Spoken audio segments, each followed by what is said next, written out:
চর্চায় লা নিনা।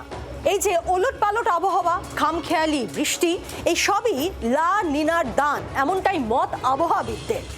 প্রবল বৃষ্টি, এই প্রবল বৃষ্টির আশঙ্কা তৈরি করেছে যে পুজো এবার মাটি হতে চলেছে, আর বৃষ্টি শেষ হলেই আসতে চলেছে শীত, প্রবল শীত।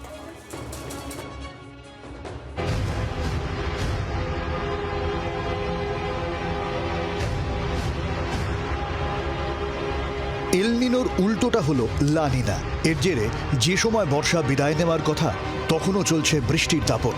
ফলে সেপ্টেম্বর মাসেও দেশের বিভিন্ন অংশে চুটিয়ে বর্ষা। বর্ষা শেষে প্রবল শীতের আশঙ্কা করছেন পরিবেশবিদরা।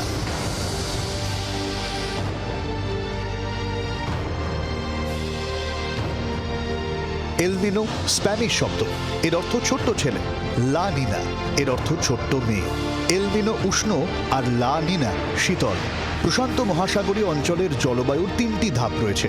তিনটি ধাপের চক্রকে বলা হয় এনসো চক্র। এল নিনো, লা নিনা এবং এনসো নিউট্রাল। এল নিনোয় যেমন শুখা মরশুম, প্রবল গরম, কম বৃষ্টি, তেমনি লা নিনায় অতিরিক্ত বৃষ্টি, বন্যা আর প্রবল শীত।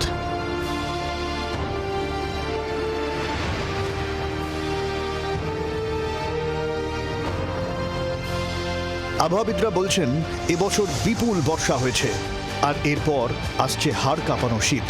লা নিনার প্রভাবে বৃষ্টিপাত সাংঘাতিকভাবে কিন্তু বৃদ্ধি পেয়েছে। এরপর যে আমরা যে তাপমাত্রা, যেটা শীতের সময় আমরা দেখি যে ফল করতে, সেটাও কিন্তু ভীষণভাবে কমে যেতে পারে। বলা হচ্ছে এবার শীতে ভয়ঙ্কর ঠান্ডা পড়তে চলেছে, বিশেষ করে ডিসেম্বর জানুয়ারি। ফলে উত্তর ভারতের সমভূমি এবং হিমালয় পার্বত্য অঞ্চলের লা নিনার প্রভাবে স্বাভাবিকের থেকে বেশি তুষারপাত হতে পারে। উত্তর ভারতের পাশাপাশি মধ্য ও পশ্চিম ভারতের তাপমাত্রা স্বাভাবিকের থেকে উল্লেখযোগ্যভাবে কমে যাবে। ঠান্ডা টের পাবে বাংলাও।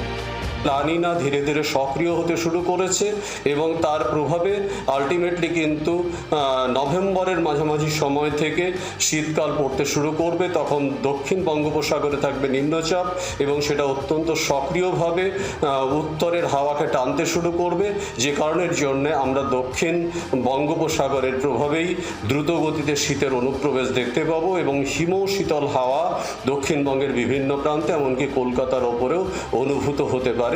তবে কলকাতায় বরফ পড়ার সম্ভাবনা এই মুহূর্তে আছে, এটা বলা যায় না। 1971 সালের 11 জানুয়ারি কলকাতার তাপমাত্রা নেমে গিয়েছিল 5 ডিগ্রি সেলসিয়াসে। তাহলে বাকি জেলার কি অবস্থা হয়েছিল ভাবুন। এবারও কি সেই ঠান্ডার কামড়, নাকি আরও বেশি বৃষ্টির মতো খেল দেখাবে শীতও? ব্যুরো রিপোর্ট, জি 24 ঘন্টা। বাংলার আওয়াজ, বাঙালির আবেগ, জি 24 ঘন্টা।